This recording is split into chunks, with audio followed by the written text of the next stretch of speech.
Welcome all of you to the Executive Leadership series that we've been offering on Zoom. This is a really special program. Mark Galvin is going to be talking to us about how enterprise leaders can leverage LinkedIn to their advantage. I don't want to spend a lot of time making an introduction. I appreciate Mark doing this for us. He's the founder and the CEO of ePresent, and he's also going to make you aware of where there is material related to this session that you can download. So with that, Mark, thank you very, very much for doing this for us, and I'll turn it over to you. Outstanding. Well, Bob, thank you so much for that introduction. And I am thrilled to be with all of you today. I am going to add put a little safety net here because I am coming off of something. I'm not sure what I had, but this is the good part about working as we all can from remotely. So if I have a little challenge with my voice, I've got lots of ammo here to make sure that doesn't take me off a kilter too long. But I just want to tell you in advance that could happen after I speak for an hour. That said, if you look in the chat box, all of you will see that I have dropped the links in. And if any of you are not seeing it, it means I dropped it before you entered the room. So take a look there. You'll see that there's a webinar document that is extremely valuable. If you click on that link, it'll take you to a website, to our website, and there's a big blue button on that page. If you would, go there and grab that PDF. You can have it in front of you. I'm actually going to display it as we go, but it's a great document to go back and look at. The goal here is today that you can pick up a lot of great things. There is a danger. And I am one of those people that I'm actually speaking to me in this case, that as we go through, if you are on the fly making a bunch of changes to your profile, which is a great thing, you may miss something. So if you do, you can always go back to that document and see what we talked about, or maybe even catch up if you missed something that I said. So it is a great resource for you during the meeting and then after today. I'd love for all of you to connect with me. I am very active on LinkedIn, so you can see there's my link on LinkedIn. You can click that, as well as our organizations there. And we have a YouTube channel where we drop content every single week where we're talking to smart people about ways to do better things online in general. We had this wonderful person come on this week. Liz Wilcox was her name, and she talked about how to make email marketing work better. I learned a ton. So that's a simple example of some of the things that we do on that channel. So let's see. I see 35 people in the room now. I'm going to redrop all the links so all of you have it. And I'm also going to start sharing my screen. So you will see on my screen, I have the document that all of you should be able to download. And there's a lot of, well, first of all, a lot of the beginning of these programs, I like to share the value of LinkedIn. Well, because all of you are here, you probably already know, or at least are aware of the value of LinkedIn. But the key things that I wanted to share is LinkedIn is today the place where you can make a first impression. Before COVID, the data showed 65% of people said that an online first impression is as important as an in-person first impression. Okay, well, that was before COVID. I'm sure that's changed. I keep watching for that firm to do another one of those polls. We've got to be somewhere in the 75 to 80 percentile of people that know that that online first impression is so important. You have a 1/10 of a second to make a first impression on LinkedIn. That's how fast you've got to try to grab somebody's attention and make sure that you are seen in a good light. And we'll talk about how you can do that. You can also get noticed by more people on LinkedIn by optimizing your profile. So we'll show you some of those things to do that'll help you with that today. The other thing I want you all to remember, if you walk away with anything else today, it is that LinkedIn is, if I get this set, is like a personal website. LinkedIn's formatted your profile to work just like a personal website. So if you see it that way, you're going to constantly want to make sure you're updating it, which is what businesses do, right? When businesses have a website, they're always making sure that that website is up to date. So we want you to do the same thing.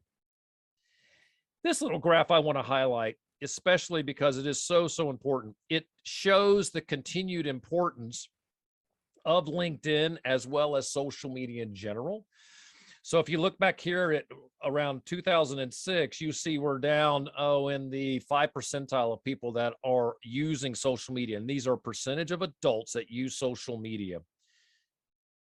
Up at the top corner, we're now into our time, and we've got a 73% of all US adults are on social media. I would argue that in your space, you're going to see even more people on social media because of the professional aspect of what you do and why you do what you do. So those are some of the good reasons why we want to make sure that you stay on social and why LinkedIn is a great place to be.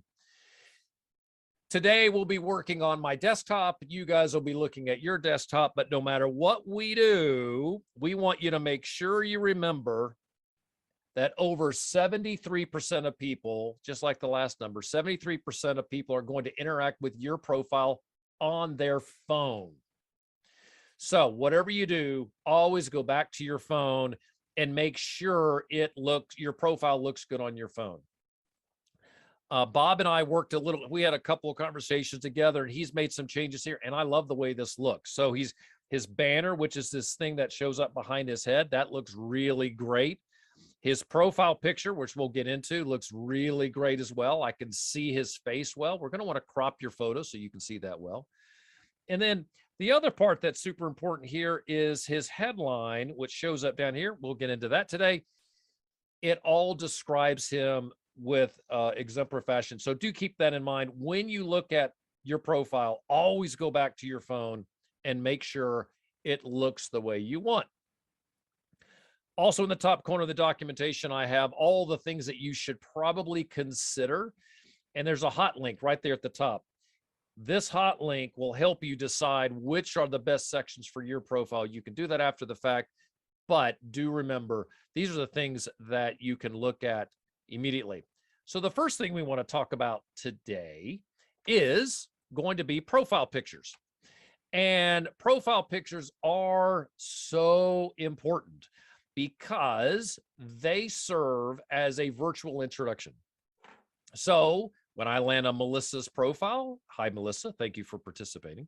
When I land on your profile, the first thing I do is I look at your profile picture. And the reason I look at your profile picture first is because I'm human. That's just natural.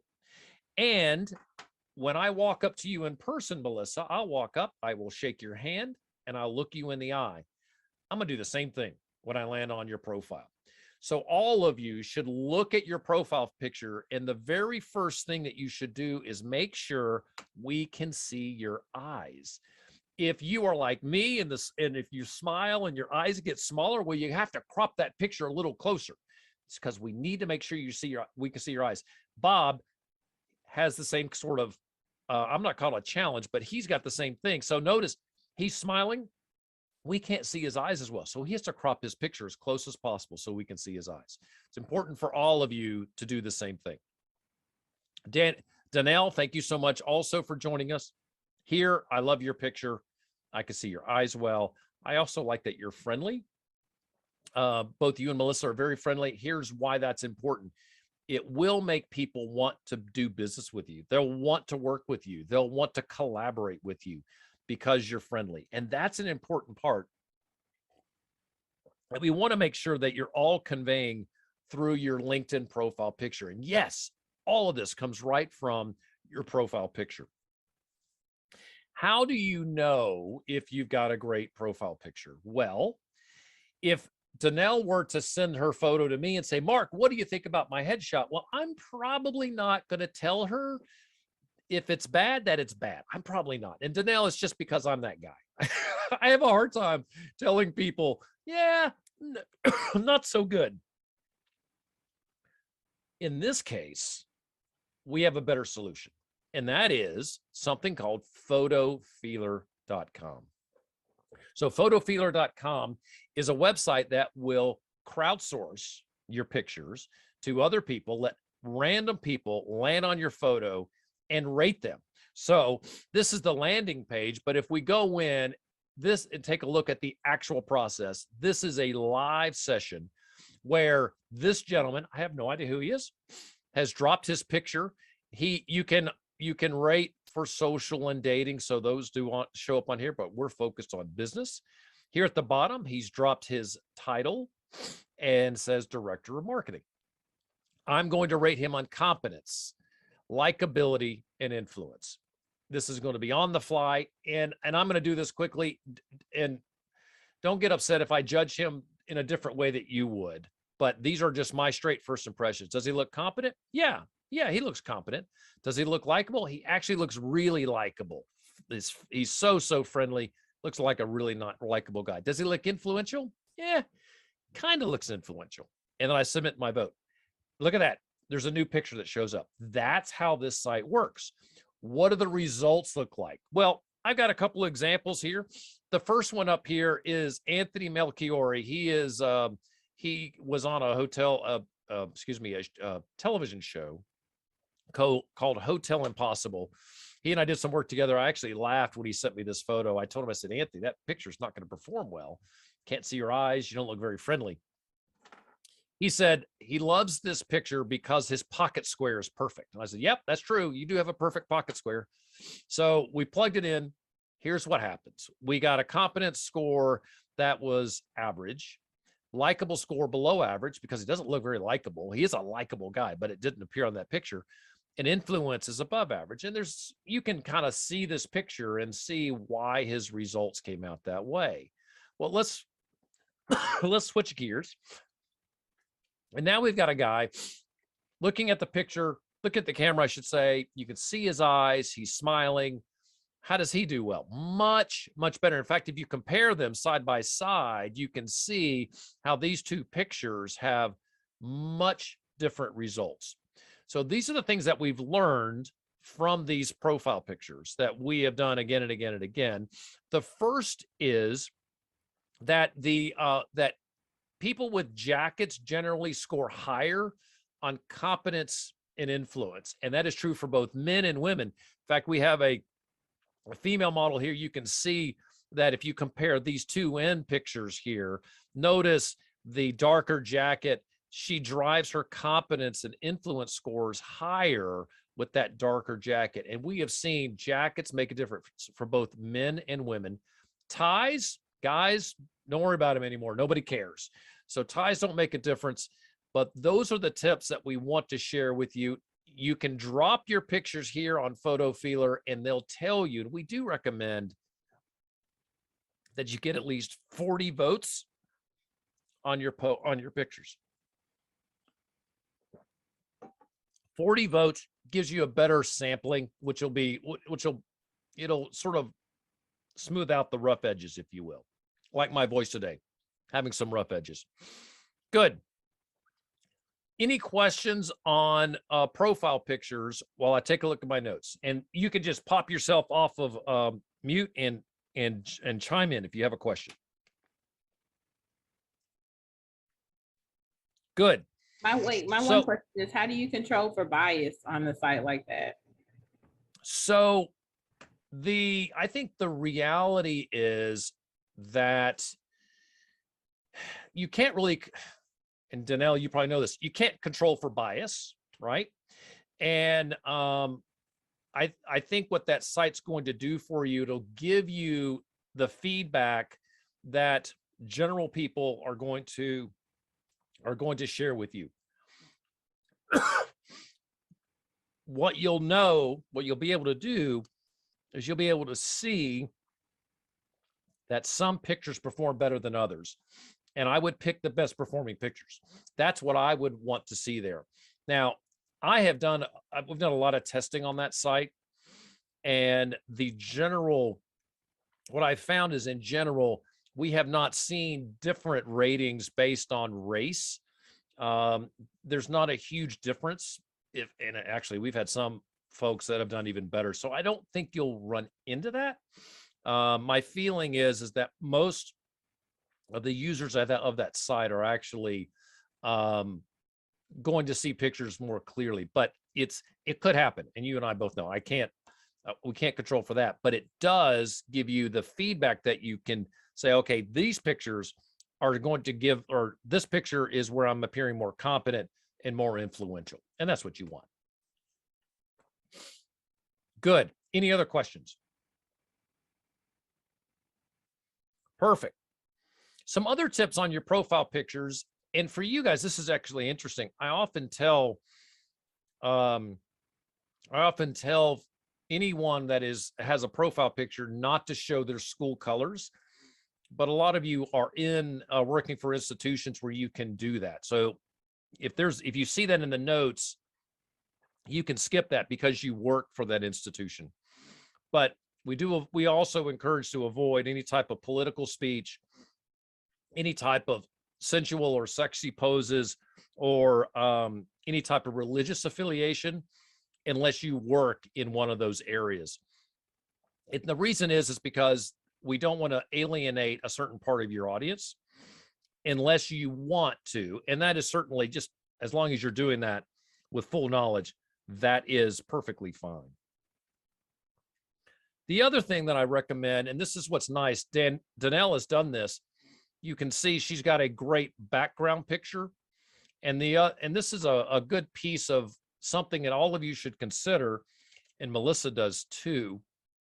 This is a great way to dress up your profile picture, your profile in general, because it just makes it more interesting. If you were to come in and look at a profile without that background, you're going to find that it just doesn't look as attractive. It looks less put together.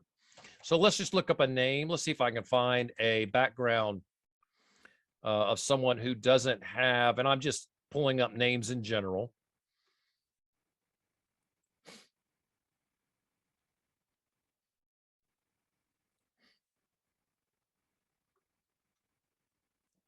I'm actually guessing the ones that don't have profile pictures may not have it. All right. All of these have it, which you're getting a good sense. The coloring looks good. It makes the profiles look a lot more finished. So you definitely want to try to add that if at all possible. Good. So let's come back over to our agenda. And we're going to move on to something else that is super important, and that is the headline.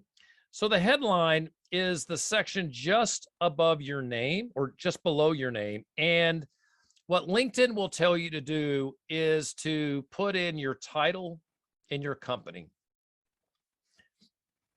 And I'm here to tell you today that that's actually a bad idea.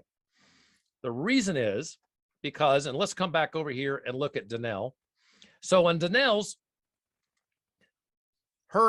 the university she works for is right here. So if I'm going to search for Danelle and I don't know her by name, I'm going to go to Austin Pay and I'm going to go search for her there. So I can find her automatically. So I don't need to have, she doesn't need to have the school's name in her headline.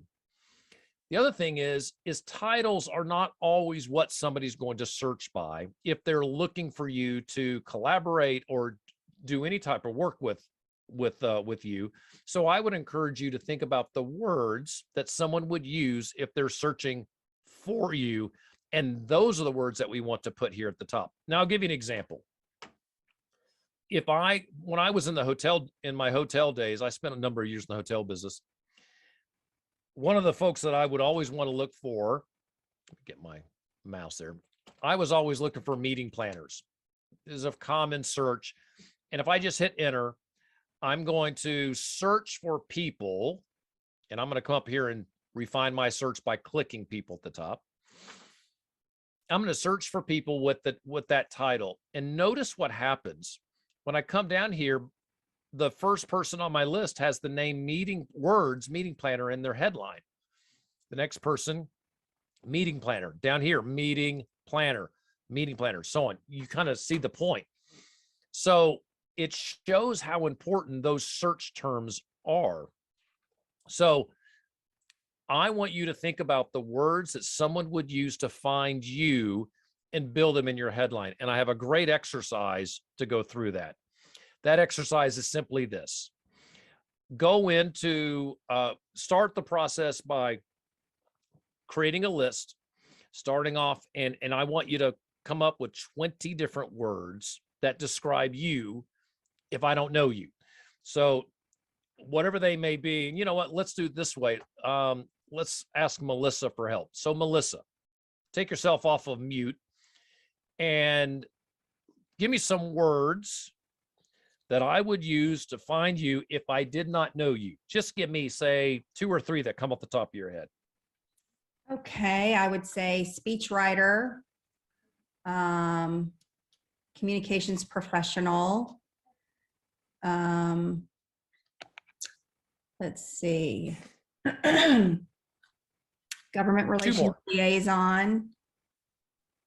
I heard liaison. I was talking before on the over the other word. What was the other word? Or government relations liaison. Government relations. Okay, that's good.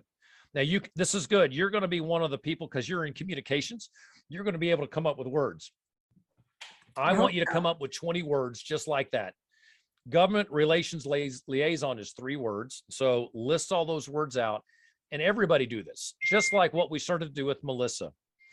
Once you've got 20 words on your page, I want you to go back and rank them. 1's the most important, 20's the least important.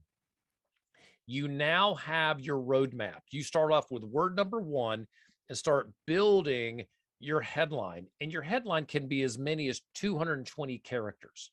So you've got a lot of space there that you can play around with.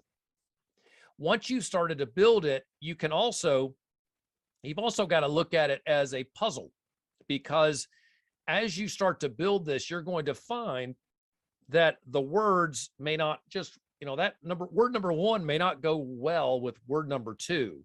Well, that's okay if you have to reach down deeper in the list to pair 2 words together early on, because as long as they're there, they are going to still work for search.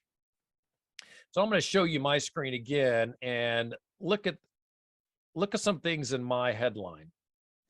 The first is, I do have my title. You have to look and determine whether you want your title to appear in your headline.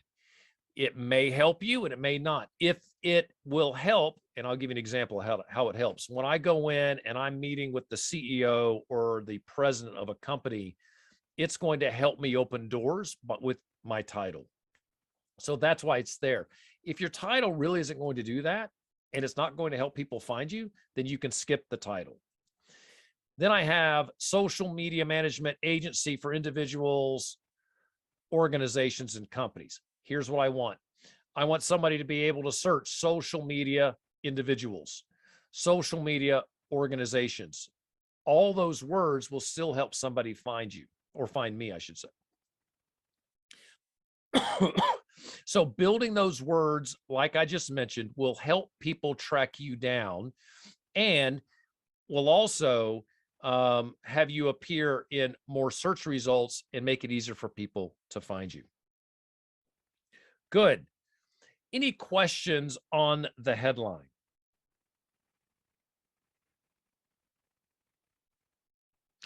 There's another question that comes up often, is whether emojis can be used in the headline. Here's my feeling. It depends on your industry. It depends on your role. If you think your audience would appreciate an emoji in your headline, then add it. I like to say, if you don't work in a circus, then you probably shouldn't have emojis in your headline. So just know your audience. Keep in mind what you do, and it'll make it a lot easier to determine whether you should put those type of characters in your headline. Good. Mark, I have a question. Please. So I just want to make sure, because I'm looking at mine and I have some work that I need to do on my section, clearly. But so you're not recommending just like verbs. I see in your notes, no adjectives, like experienced, but you're not recommending either any type of verb either. You're just simply, what your functions in your professional life are, what your duties have included that are most relevant to your work that you're looking for today or in the future? And it's Ellie, is that right? That's correct. Yes, Ellie, you have hit it right on the head. And it doesn't mean don't use adjectives or verbs in your headline.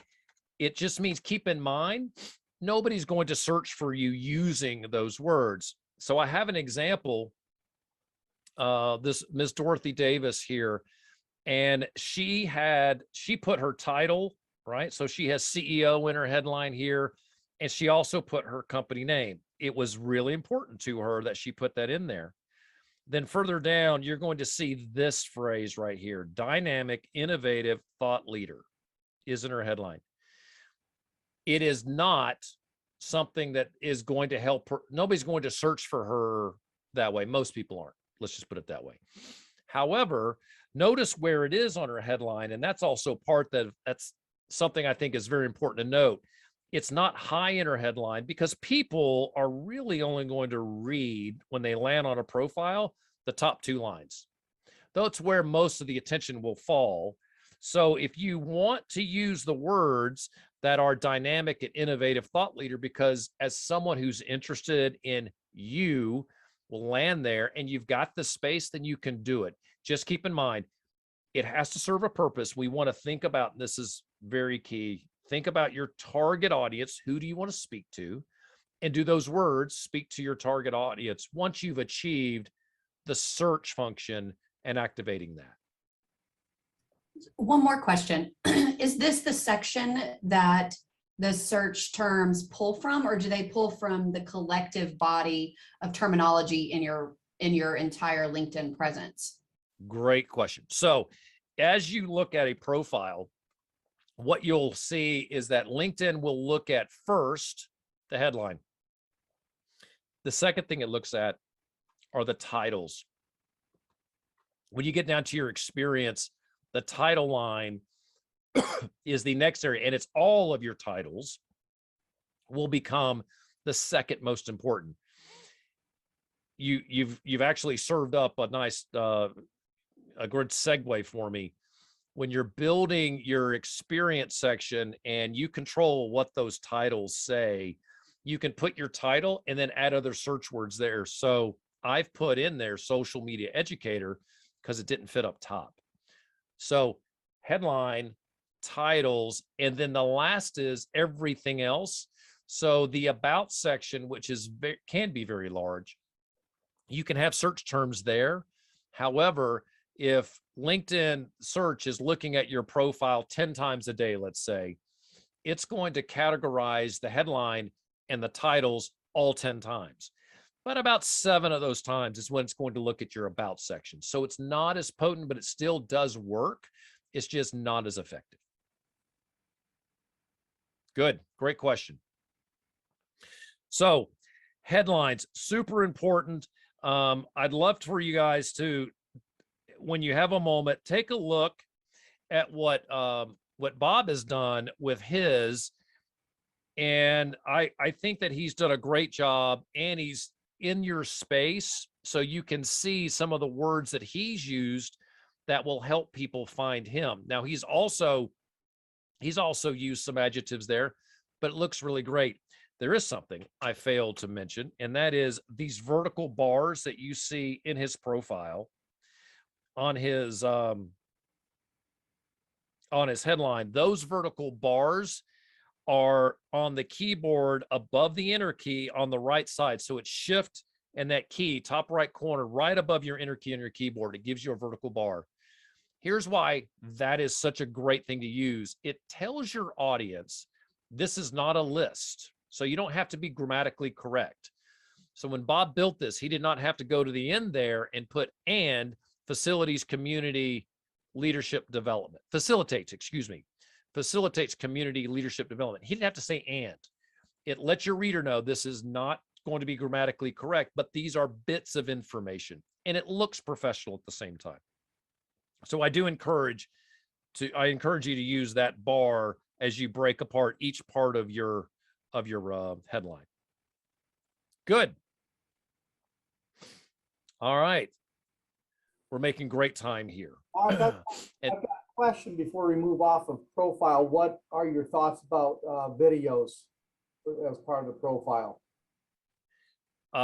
So John, tell me more while I jump to my profile to see what you're referring to. LinkedIn will give a person the option of adding a short up to 30-second video as part of their profile. Good. So this is what he's talking about, everybody. I'm going to refresh my screen. When the screen comes back, watch right up here in the corner, watch my profile picture, and you'll see what he's talking about.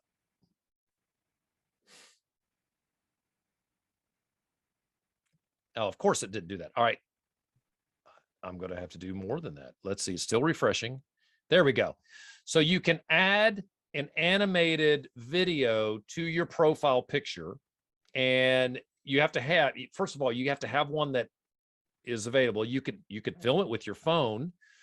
And then if I click on my profile picture, I can view that. And this is, everybody can do this. So I can view it. It's a video.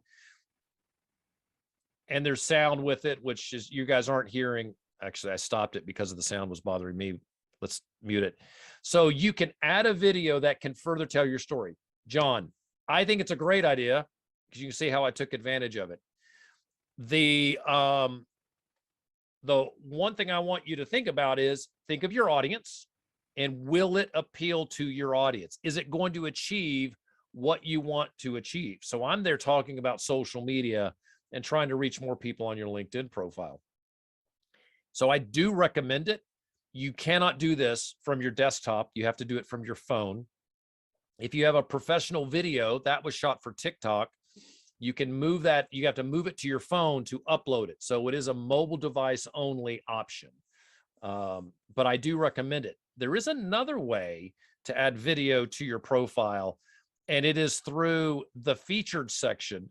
So you can add things through your featured section that are videos that are in your feed. Anytime you can add video to your profile, I think it's a great idea because it just gives you more engagement. So to answer that question, John, yes, do it. It only helps with the algorithm. The algorithm likes it when you're utilizing everything in LinkedIn possible. And mostly, I think that your audience will also like it. Does that answer your question, John? Perfectly, thank you. You're welcome. Very good. I have a question, and maybe it's because I didn't hear what you said in your video. But what kinds of things do you put in a video like that? Just the hello, I am, or more of action oriented? Good. Danelle, let's go to your profile. I don't have to ask you this. I know I can find out from looking at your profile. So as VP of Legal Affairs and Organizational Strategy, you have a very specific audience. Who is it that's going to land on your profile? Can you describe that person to me? I mean, I hope it's people who are, I guess, higher education and professionals, maybe search firms that Got are it. looking Okay. for, yeah. So what you would do is think about what it is that you want to say to those folks that will make you stand out. And I would encourage you to think about the value you give them and express that value to them. So it's about them, not about you. So for example, I could have said on my little video, give us a call to e-presence because we are great to help you do XYZ, right? Well, that's all about me. Versus if you go to your LinkedIn profile and change your headline so that more people can find you, you're going to see it perform better for you. You see what I did, right? I'm still offering the same thing. You're seeing me saying, wow, this guy evidently knows what he's doing, but I don't have to say that. So I would say to you, determine who your audience is. What value, what can you tell that audience that'll help them, right? Give them the stuff that you know that's just part of your DNA because you do it every single day. Share that in a video. And a great way to tee it up is someone asked me today how they can do X. And I encourage everyone that has that challenge to do why. So that's one of my favorite way of developing content. And all of you can do this even when you're posting. Remember or write down the questions that people ask you each and every day, because you're an expert in your field. What do people ask you? Well, that's your knowledge base. Come back to social media and say, there are often questions about whatever that was, and then share what the answer is. And you don't need to say my opinion or this is what I would do. Don't do that. Just state it as fact. This is what the question often comes up as, and this is the way you solve it. People will naturally assume you're the expert in that space if you address it that way. Danelle, that's what I would do there. Now, there's some nuance there. And the best way to approach that is ask someone in your space, hey, what do you think about this? Do you think that if you landed on my profile, you didn't know me, you saw this, would it improve my brand? See what they say. And that's what's important. Always think about your target audience first. All right, good. I'm going to push on. I will wait. And I forgot to mention this at the top, Bob. I'm sorry. I am going to wait 15 minutes after 12. So if any of you have a question that you're dying to ask, you don't get a chance to, and you have time, hang out after 12, or excuse me, after 1 o'clock or 2 o'clock your time. And I'll answer those questions after the formal program. Good. The next section I want to get to is the About section. And the About section, still in some parts of LinkedIn, is also called the Comments section in LinkedIn. Summary, I'm sorry, that's totally wrong. I'm so distracted by my own voice today. I'm not thinking straight. So the About section is often called the Summary section. And the Summary section is often a space where you'll find that you want to just say what you do and why you do it. But remember, we want to talk to your audience. And when you talk to your audience, you want to draw that audience in first. So my recommendation is, let's speak to your audience. Let's go directly to them and get them engaged before you start to talk about you. And the reason this is valuable is once I determine that you're speaking to me, I'm going to be more engaged in learning about you. So here's an example. Bob has done this. You land on Bob's About section, and he starts talking to his target audience right from the get-go. You don't see him talking about him. Aspirational leaders search for the best methods to feel more rewarded in their career and successfully advance to the next level. Two things. If you're an aspirational leader, you're going to read that line. If you're not, or this is not something that appeals to you, you don't care. That's okay, because you're not Bob's target. An aspirational leader that wants to be more rewarded in the career and advance more is going to find that, it's going to read that, say, yep, that's true. And that's all we want. We just want a true statement in the first line. The next line that he has here says what it's going to feel like if they achieve that next level. And so here he has stakeholders being satisfied. It rewards the entire enterprise, directly impacts the bottom line, and creates career fulfillment.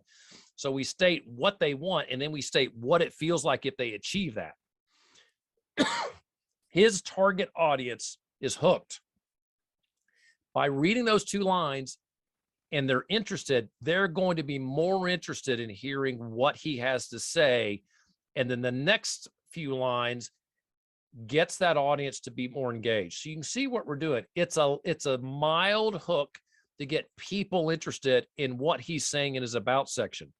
Then on the far right side is the See More. We want them to click that. And once they do, it does two things. It activates the algorithm in LinkedIn even more, and it shows that they're interested and they're going to read as much as possible. Now, I have broken this out in the documentation step by step. First sentence, second sentence, and third sentence.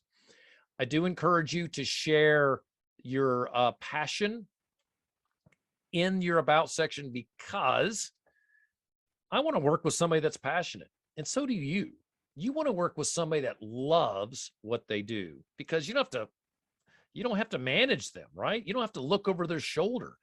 Passionate people are more fun to work with, and they're going to do a better job.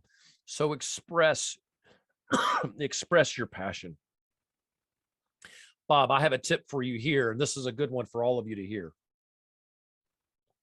I'd create some space in here. So something that and the internet's trained us to do this. Something we do is when we see a bunch of words like this, it looks like, oh no, a lot of words. What I'd recommend that you do is after that third line here, right here at now, I would do a space. So create some space there, and maybe come down. And if there's another spot that works, because you create chunks and it makes people more apt to read it. That is true for this spot, as well as your posts. So when you post something on social media, create lots of gaps in it. It makes people read it. As crazy as that sounds, it does work. And there's been tons of studies on that. Questions about the about section from anybody? Good. All right. Real quick, Mark. Thank you, Brian. I'm trying to get a pause here so I can swallow some. Yeah, so I'll tap dance while you do that. Is there a recommendation on tense? You know, like first person, third person, that sort of thing? Yes. All the persons. So you'll see in my notes that I do mention whether you should be determined whether you should be in first or third person. Here's the philosophy, Brian. Think about your audience and how will they best receive you. So I can give you an example. If I have written my about section in first person, it's going to look like I'm a little arrogant, potentially, right? If it's written incorrectly. Also, a CEO or president of a company probably shouldn't have their about section in first person. I did this, I've done that, blah, blah, blah. Think about employees that are going to come work for that person. It is probably better, depending on level, for folks to be in third person. However, you've got to think about your audience first. And if you believe that your audience will appreciate you being in first person, then be in first person. There is something else that important, and one that all of you will probably appreciate. The college student that just got their degree should not be in third person. They need to be in first person. Full stop, because of the way that they're relating at their level. So that's what I would encourage you to think about for that. Good. Any other questions? Okay, good. The other thing on the about section that I want to mention, then we're going to jump ahead to posting, is bullets in your about section are a great idea. Bullets are a great idea because they add to search. So I think it was Ellie that asked about search. Even though the about section is not as potent as the headline, it still does impact search. So if you've got a ton of words that you just can't fit anywhere else, go to the bottom of your about section and add those bullets in there, because it will help when search is being done for you. And I've done that on the bottom of my about section. So here it is. I have a lot of little bullets there, and that's why it's there. It's not because I don't think anybody's going to read it. It's because it does help when people are searching for those terms. Great. So how many of you are posting? And the best way to do this, a lot of you are on video, just raise your hand. It's the easiest way. Well, we're going to do this analog. By a show of hands, how many of you post on LinkedIn? Just do this. Okay, so we've got a lot of you that aren't posting. Here's why you should. is because less than 15% of users on LinkedIn actually post.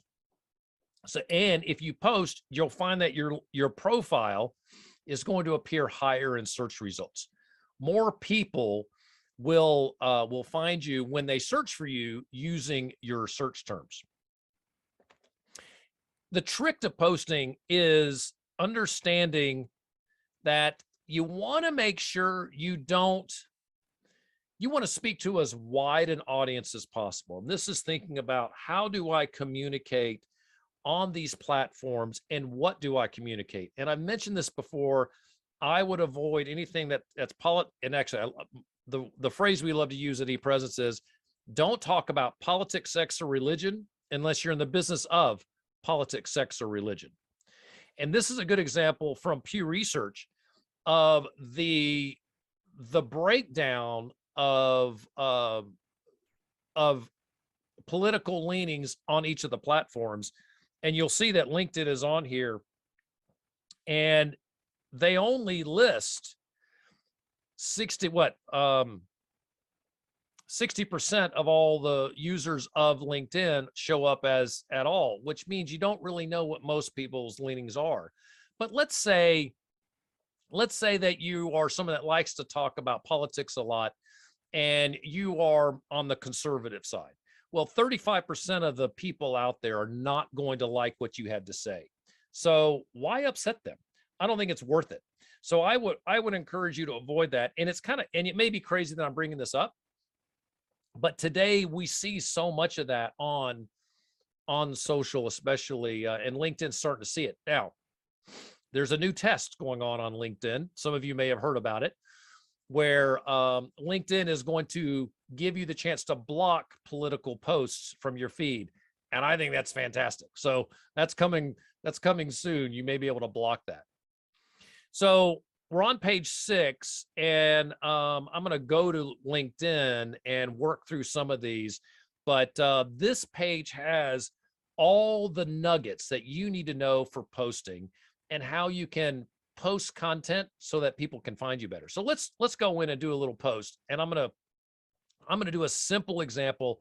And the first is here at the top of the screen, you can see the posting option, and you've got these little icons across the bottom. Well, what I would encourage you to do, don't worry about trying to figure those out. I just want you to click right in that window to start a post. Watch what happens. You get a pop-up, and at the bottom of the screen, we have all these icons, and there's the 3 dots. I want you to click the 3 dots. So it's 2 steps.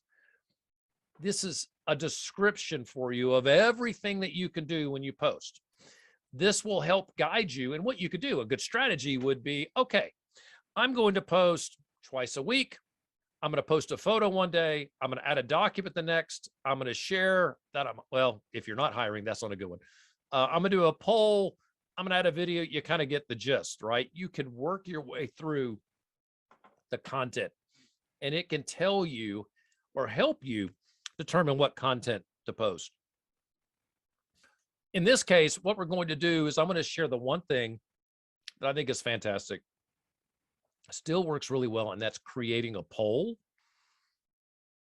Most of you have genuine questions. You're educators. You don't get an education unless you like to have questions answered and are searching for answers to questions.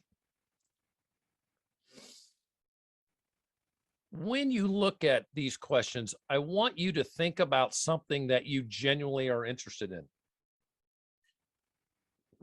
Recently, one of the questions that I had is, should I, and this is, I think that this really got a lot of response. Should I wear a tie to my next appointment? Now, that seems kind of crazy. Why would I ask such a question? But this is a genuine question. I am not asking, how many of you would like a social media manager? That's baiting your audience. This is a question that there's probably somebody in the audience that would want to know. Option 1, yes. Option 2, no. Add an option. Not sure. There they are. I'm done. And I'm going to say, I am curious what COVID has done to our professional dress options. Professional, oh, having a brain cramp. Somebody help me here. Professional clothing, professional. Attire.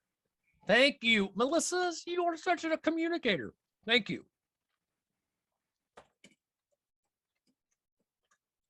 What do you think? All right, I'm going to follow my rule. I'm gonna put that in the next line. Also gonna put hashtags on here.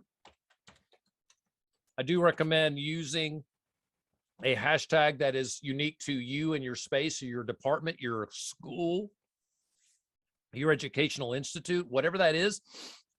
You should use the same hashtag organizational wide. I'm going to put in the hashtag attire. We're going to say professionals. We're going to say business. Now, it is encouraging me. It's giving me suggestions here. You can definitely pick from those. These are hashtags that are being used inside LinkedIn, so it is good to pick from those. Now, here's the post. It's going to have this question at the top. I'm going to ask this poll, and I'm just going to click post. Oh, I like COVID. I'm going to add COVID to that too.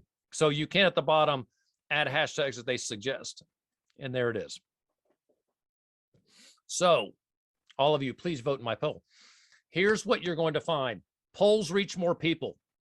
You may see them. You may see them in LinkedIn and think, gosh, these things are nuts. Do them. They reach more people. It will activate your profile, and LinkedIn will see you as somebody that's important. The other one is using hashtags is extremely important because it helps grow your audience. Explain why. Let's see what attire comes up with, Melissa. So I'm going to go hashtag attire, and I'm going to hit enter. And it's going to be down here. They've moved it again. So it used to come up with a, well, maybe attire is not one good enough. Let's do this. Let's do hashtag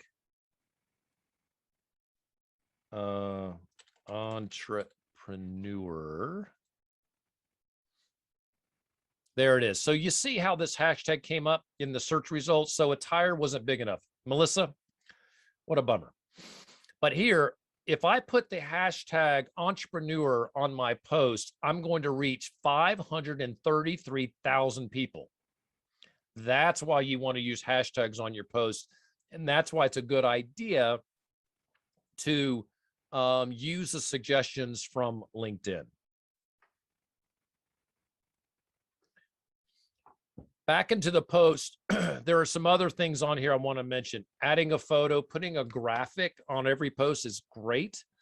So if you have a photograph that you can put on your pictures, that's fine. If you want a photograph, but you don't have one, I encourage, and this is on the page, it is there. It's number 4 on page 6. Use pexels.com. This is copyright free content. I'd like to say if you use a photograph from this site. So I like this photo. I'm going to use it. I'm going to download it. I want you to go to the info line and make sure that you give the person credit. So I would give Monstera, yes, credit from Pexels for that photo in my post, but I can download that photo and add it into my post. And that's a great way to get a photo if you just don't have a photo. Now, if you got a photo of you, that's rocking. Use that photo. If I have a picture of me and Danelle, I can put that picture on here. I can tag her in it. And by tagging her, I'm going to reach a larger audience. Do that as well. So if you have a photo that you can use with someone, I recommend that. The next thing I want to mention, and I'm going to stop and let you guys ask questions, is that you don't want to edit any type of posts ever. Get your post ready to go before you post it. Make sure you're editing it, because if you come in, here's that post we just did. If I come in here, look, I already got a vote. If I come in here and click the 3 dots and edit it, I will reduce the reach of that post. So it's better to leave an error on a post that's performing well than to edit that post. One last thing, and then then we'll go for questions. There's a share button on in LinkedIn. Don't share posts. I want you to like or comment. By liking or comment, it's going to push it to your feed. But by liking or commenting, you don't break it apart. So if I share this gentleman, Eric Qualman's post, if I come in here and click share, and I have a comment here, great post, and I post it, here's what I just did. It's going to appear in my feed. Great post, but look, it's like a post on my feed. Eric's original post will not benefit from this at all. My viewers will have to click into his post to help that post. When I could have said just great post and it still would have pushed it to my feed as a comment or a like. Don't ever share. It's one of the worst things you can do. All right, I have run to the finish line. I do want to stop here and let anyone ask a question about anything. Go for it. I have a question in the feed. If somebody, unless Melissa, it looks like you're going to say something. Well, I was going to say, it seemed like several years ago, endorsements were the big thing that people were doing. What are your feelings about those? Are those as important today as they were then? Should we be asking for them, doing them?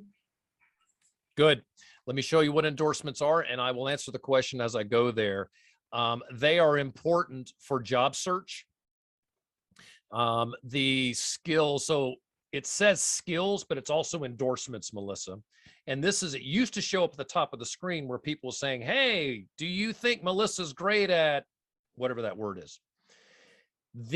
If you have these skills and people have endorsed you for them, and there's an employer who's looking for someone who has those skills, it looks at these lines first. That's the biggest value that these lines bring. So I do think they're still important. A couple of quick tips: make sure that you move them around from time to time. So for example, here I've got social media marketing as 99 votes. Notice online as 28 and strategic planning as 4. Well, I move them around by hitting the reorder button. And notice I could have my top 3, 99, 99, and 99 up top. And by doing that, now you see all these, wow, look at that's great. Well, I really want people to vote on the other ones. So Melissa, number 1, make sure you have them filled out. All the skills are there that you want people to vote on. And every once in a while, go in and reorder them and push the ones up top that you want people to vote on. Otherwise, people won't vote for those because it looks like, oh, you've got tons of votes there. Now, when people land on this, they'll vote on those top 3. Great question. Thank you so much. Any other questions? Mark, I had a question that was sent to me by someone who couldn't be on today. Do you want to talk a little bit about balancing privacy and those kinds of issues in terms of what we're doing here on LinkedIn? Can you give me a little more context? Because there's privacy how much sharing do you really want to get into, and how much of your contact information should you put out there? Either, sometimes the unintentional contact information. Good.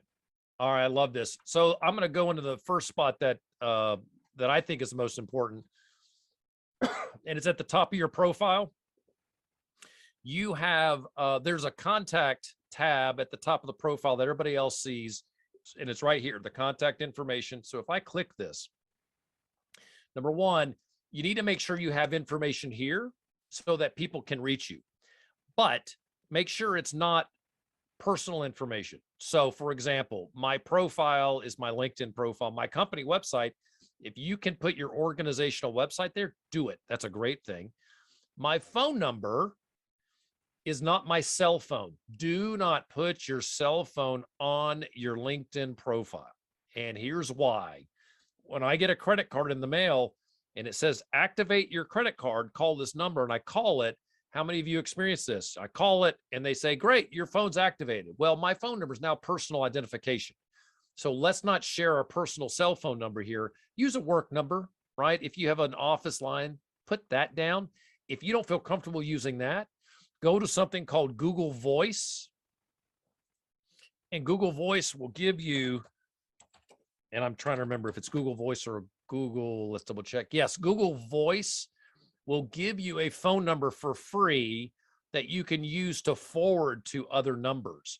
That is the number that I have on my profile. That's a Google Voice number. It's not a real number. Address information.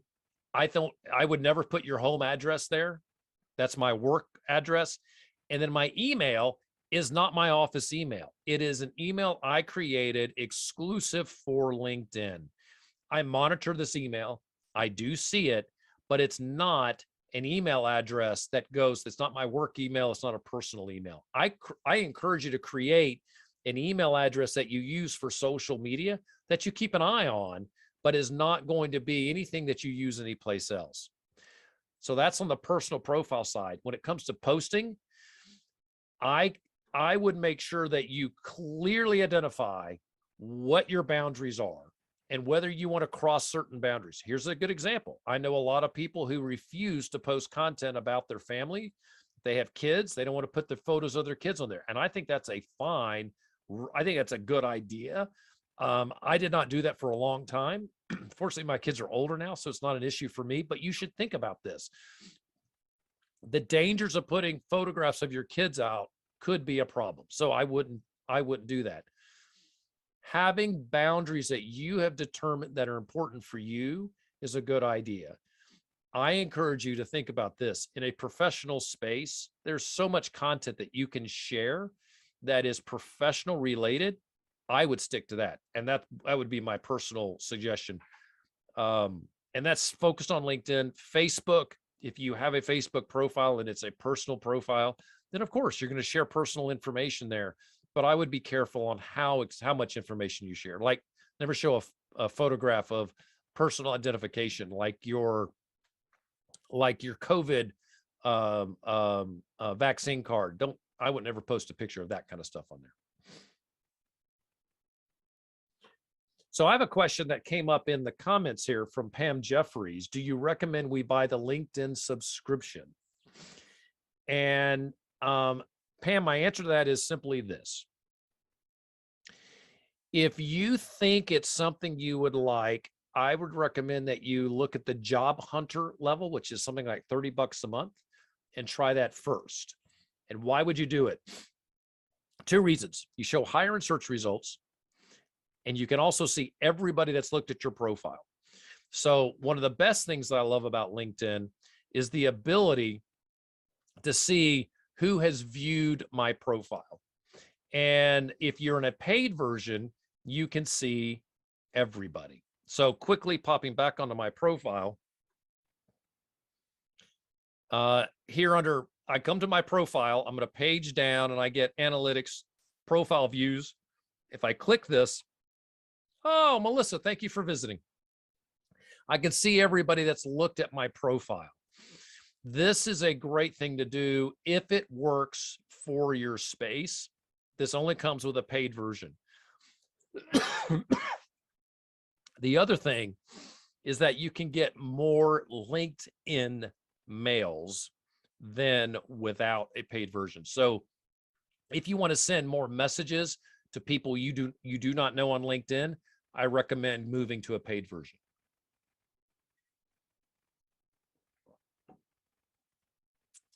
I'm looking at the comments here. Anyone else have a question? Well, good. Well, Bob, I'm going to give the Well, floor back Mark, over to you. Let me throw a question that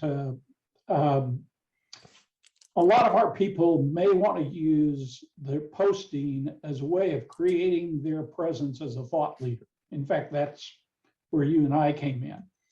And in that posting, do you want to kind of review about how, in order to get the analytics, you got to make sure that you've clicked for everybody and that you don't sort of lock yourself into a distribution that's smaller than what your original intent was? Yeah, absolutely. So there's a lot of ways to do what Bob is trying to achieve. And I'll share the first thing is, if you're going to be a thought leader, you probably have some sort of white papers or maybe documents that you'd like to share. And I did not mention that function on LinkedIn, but let's do this real quick. If you come in here, you can see, and you can see what I always go to those three dots, because you can see everything's described. You don't have to guess what the icons are. Here you can add a document, and you can put that document there and share the knowledge if it can be public knowledge. And so I'm not actually going to post this, but I'm going to select our document today, let you see how this works.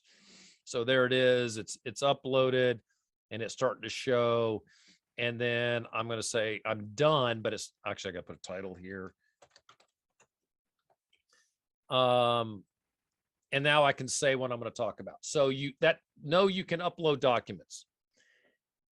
A couple of great things that you can do are number one is I like having 5 people. Find 5 people that do a good job on LinkedIn and have a large audience. Ask those people if they will help you by liking your comments. Literally, it's all you want them to, or posts, I should say. You want them to like or share, not like or comment on your post, because it will push it to their audience. Now, you may say, well, what if I don't want to reach their audience? It's okay. What's happening is if they like it and share it and it reaches more people, there's a better chance that your audience is going to see it, because LinkedIn will start serving it to your audience. And so how would you do that? I would come in here, and with those few people, I could tag them on the post. So there's Bob. I'm going to click Bob's name, and I could put that at the very bottom. So at the top, I could put in my content, and I could share why it is what it is. And I would say at the bottom here, I could just tag them by name. I could even say, I can even do this: special thanks to and maybe Bob had done something to help with this document, but you get where I'm going. Tagging people will help reach more folks. The next thing is I would encourage you to join groups. Groups will have more, groups have large numbers of people in them. So for example, in my space, there's a group called Social Media Today. And I'm going to go into groups here. It has 277,000 members. I can send a post to those 277,000 members if I'm a member of that group. So if I come to the top of my post, I got to go back. I moved too fast. So here at the top, I've got these little bubbles. I'm going to click the one on the right. Now, the one on the left allows me to send the post to multiple sites that I manage, either my own site, my company site, or other companies. If you don't manage but your own site, your own profile, you will not see that. Here, I click and I can say I want to go to Twitter or other people. I go to my only connections, or I go to groups. Let me go to groups. So if I click this, remember that group that was 277,000 members? Well, I'm a member of that group. And there it is right there. So if I click this and hit save and click post, it's going to push that post to those 277,000 people. Holy moly. Yes. So look at your groups and you can share something there. Do note, this post is only going to that group. So it's not going to my feed. It's going to that group. Also, some groups may get upset if you're sharing content that they don't like. So make sure it's appropriate to the audience, that you're sharing content that's worthwhile, but join groups and share content to them, and you will find you'll reach a lot more people. Question. What's your philosophy on following people? Is it the more, the better, the variety, like, or accepting people as friends? Like, I'm usually like, I don't really know this person. I'm not sure. They're from China. I want to accept them. But then, so yeah, so tell me, what's your philosophy on that?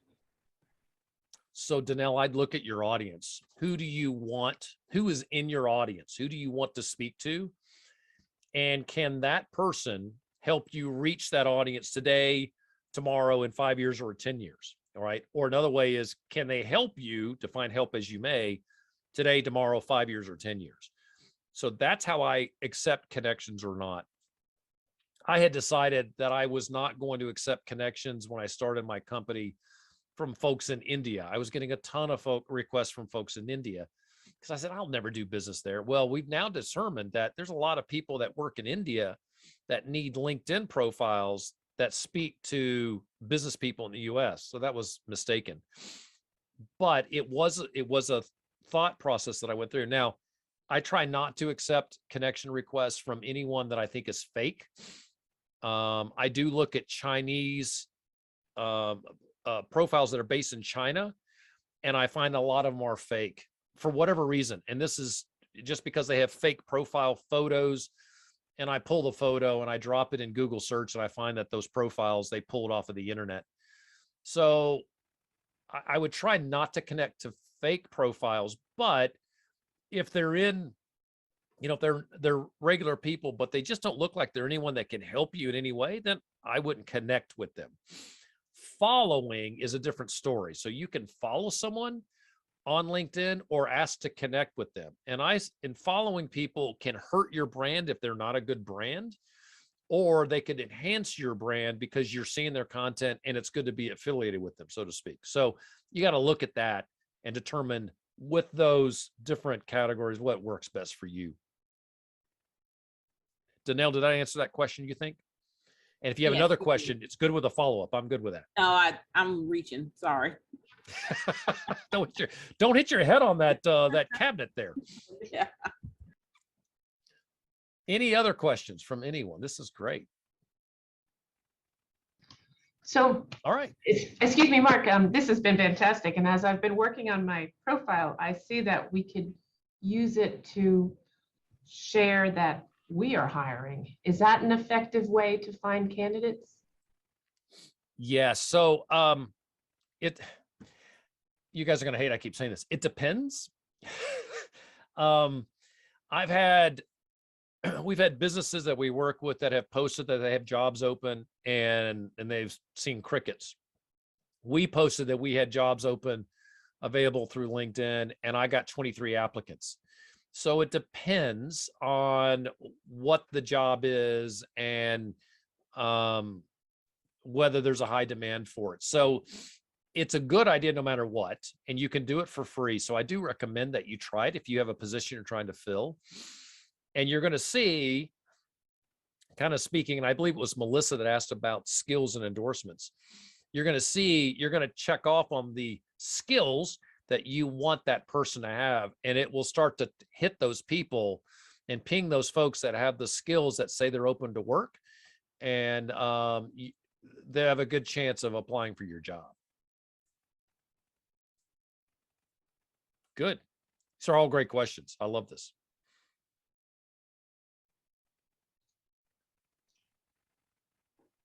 Well, Bob, I think we should probably wrap it up. Mark, thank you very much. Appreciate this a lot. And to those of you out there, we've recorded this and we'll post it as soon as we can. I would encourage you to go and pull that handout there. It is just full of invaluable information that Mark's sharing. And I will tell you that he used my profile. I'm going to give him a tremendous credit for what he did. I put my first post out And it actually, in fact, some of you may be interested in it. It's a story about the creation of the Executive Leadership Institute compared to 43 other higher education programs in leadership development. It has already had over 650 views in 1 week. I have never had a response like that. And the reason that happened was Mark, because he showed me how to strategically post in order to reach the audience that I wanted. Mark, thank you very, very much. You can do like I did, contact Mark and see if he'll work with you on making your LinkedIn presence. Don't look at LinkedIn as looking for a job or finding a job. Look at it as a way of you building the network around expertise that you want to be known for and that you want to be associated with. That works for all of us. It's an invaluable way of bringing that network right to your phone or to your desktop. With that, Mark, thank you again, and be well, my friend.